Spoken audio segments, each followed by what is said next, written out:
વધારો થઈ રહ્યો છે આખા ગુજરાત માટે એક ચિંતા ઉપજાવી રહ્યો છે। એ પછી સુરત હોય, અમદાવાદ હોય, રાજકોટ હોય કે વડોદરા હોય, કોઈ પણ મહાનગરોની અંદર આ રીતે જે સામૂહિક આપઘાત થઈ રહ્યા છે એને લઈને ચોક્કસથી હવે એક ચિંતા વધી ગઈ છે।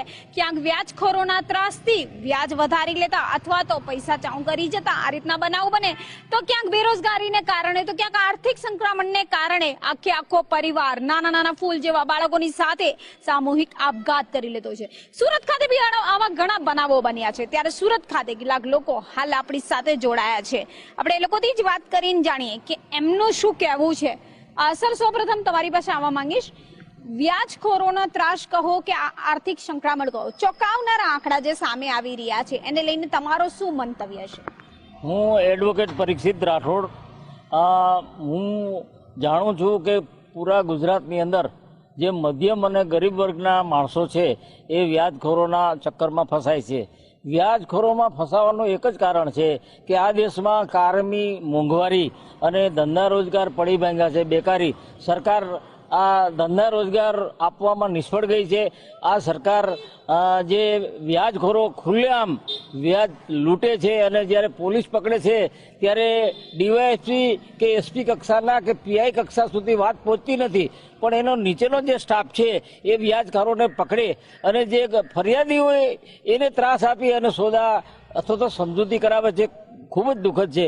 નામદાર સરકારે અને પોલીસ તંત્રએ ગંભીરતાથી આવા વ્યાજખોરો સામે સખત પગલાં લેવા જોઈએ। આપણે જોઈએ છીએ કે માસૂમ બાળકો અને પરિવારો આ વ્યાજખોરોના ચક્કરમાં સમગ્ર ગુજરાતમાં ખાસ કરીને મોટા શહેરોમાં ફસાય છે।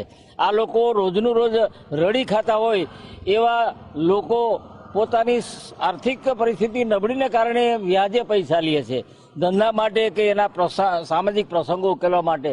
ત્યારે એ ફસાયેલા લોકોને બચાવવાનું કામ પોલીસનું અને સરકારનું છે। સરકાર એના તરફ આંખ મીચી જાય છે અને પોલીસ તંત્ર છે એનો ગેરલાભ ઉઠાવે છે અને તોડપાણી કરી અને વ્યાજખોરોને સપોર્ટમાં કામ કરે એવું પોલીસ તંત્રનું અત્યારે દેખાઈ રહ્યું છે। માટે આ ખરેખર ગંભીર બાબત છે અને એના માટે નામદાર સરકાર અને ગુજરાતની પોલીસ તંત્રએ વ્યવસ્થિત રીતે પગલાં લેવા જોઈએ એવું મારું માનવું છે। સર, તમે એડવોકેટ છો, તમારી પાસે તો આવા અસંખ્ય કેસીસ આવતા હશે, લોકો રડતા પણ હશે, કેટલાકમાં તમને પણ એવું લાગતું હશે કે તમે મજબૂર છો કે મદદ નથી કરી શકતા, આવું પણ થતું હશે ને? હા, મારી પાસે આવા કેસ આવે છે, એમાં ખાસ કરીને 2-3 કેસ એવા છે કે એની ફરિયાદ અમે પોલીસ તંત્રમાં કરી, પરંતુ એ ફરિયાદી પાછો અમને મળતો નથી અને પૂછવા એમ કહે છે કે ભાઈ અમે પોલીસે અમારું સમાધાન કરાવી દીધું।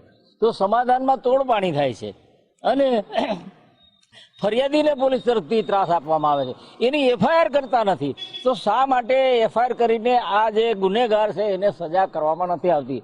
હું આ નામદાર સરકારના પોલીસ વિભાગને, ગૃહ વિભાગને એ પૂછવા માંગુ છું કે વ્યાજખોરો સાથે કેટલી એફઆઈઆર થઈ, શું પગલાં લેવાના અને કેટલાને સજા થઈ? આ આંકડો તમે જોશો તો તમને ખ્યાલ આવશે કે એની અંદર પોલીસ અને સરકાર બિલકુલ બેદરકાર રહી છે। તદ્દન સાચી વાત છે। પોલીસ અને સરકાર જો ખરેખર બેદરકાર નહીં રહી હોત, પોલીસે પોતાનો ફરજ નિભાવી હોત, તો આજે આ રીતે સામૂહિક આપઘાતની ઘટના જ ના બને। આપ શું માનો? જ્યારે ગૃહમંત્રી હર્ષસંઘવીનો એક આદેશ આવ્યો હતો ડીજીપીને કે જેટલા બી વ્યાજખોરો ગરીબોનું શોષણ કરે છે તેના વિરુદ્ધમાં તટસ્થ અને નિરપક્ષ લોકોની તપાસ થવી જોઈએ અને જ્યારે ગૃહમંત્રી આદેશ આપે છે તો પોલીસે કામગીરી કરવી જોઈએ। હવે હું પોતે એક સામાજિક કાર્યકર્તા છું અને મને યાદ છે ત્યાં લગીન સુરતની અંદર મેં 45 થી 50 પોલીસ અરજી કરાવી છે, જેમાં Athwa police station, Umra police station, Rander police station અને અડાજણ પોલીસ સ્ટેશન।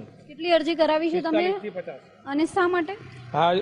હવે જે ખાસ કરીને ચોથા વર્ગના કર્મચારી સુરત મહાનગરપાલિકામાં જે કામ કરતા હોય એ લોકો આમાં લોકોને પર્સનલી કઈ જરૂરિયાત હોય અથવા એ લોકો ઘણા બધા જુગારના રવાડે છે, ઘણા લોકો ધર્મના રવાડે ચડ્યા છે કે ગણપતિ લાવવા છે, દશામાના વ્રત ઉજવવા છે, એવા આવા પૈસા લોકો લઈ લે। હવે જેના પાસેથી પૈસા લે છે એ લોકોના પાસે 3% વ્યાજનું લાયસન્સ હોય છે, પણ એ લોકો વસૂલ છે ને 10% ને 15% ને 20% કરે છે।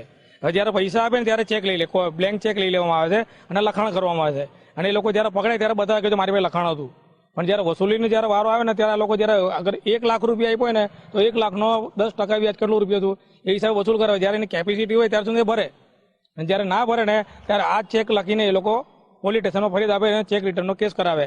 એક બનાવ બન્યો તો આપણે અઠવા પોલીસ સ્ટેશનમાં, જ્યારે એક વ્યક્તિ મારી પાસે આવ્યો તો રડતો રડતો, 2 હસબન્ડ વાઈફ હતા બેવના ઉપર છે ને કમસે કમ 8 લાખ રૂપિયાનો કેસ વ્યાજખોરે કર્યો અને એણે અરજી કરી હતી.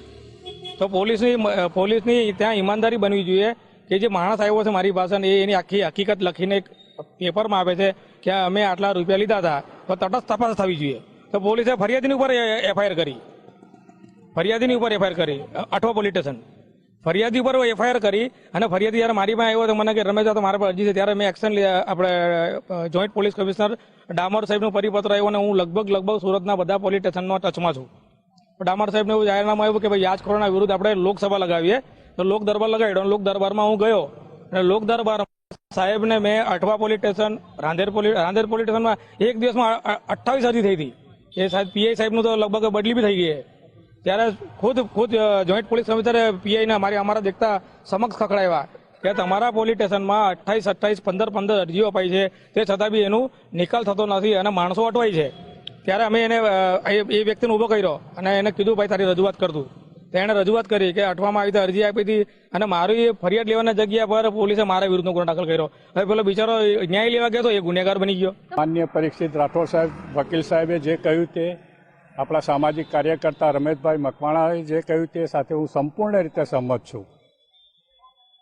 હું એક જાગૃત નાગરિક દિનેશભાઈ સોલંકી, મારું પણ એ જ માનવું છે કે આજે માનવતા ધર્મ જ મટી પરવાર્યો લાગે છે અને આ વ્યાજખોરોના વમળમાં ફસાવાના મુખ્યત્વે કારણ હોય તો આસમાને પહોંચેલ મોંઘવારી, ઉચ્ચ સ્તરે પહોંચેલ બેરોજગારી અને ધર્માંધતા અને અંધશ્રદ્ધામાં ભેળવવાનું જે અત્યારે ષડયંત્ર ચાલી રહ્યું છે એ મને તો લાગી રહ્યું છે.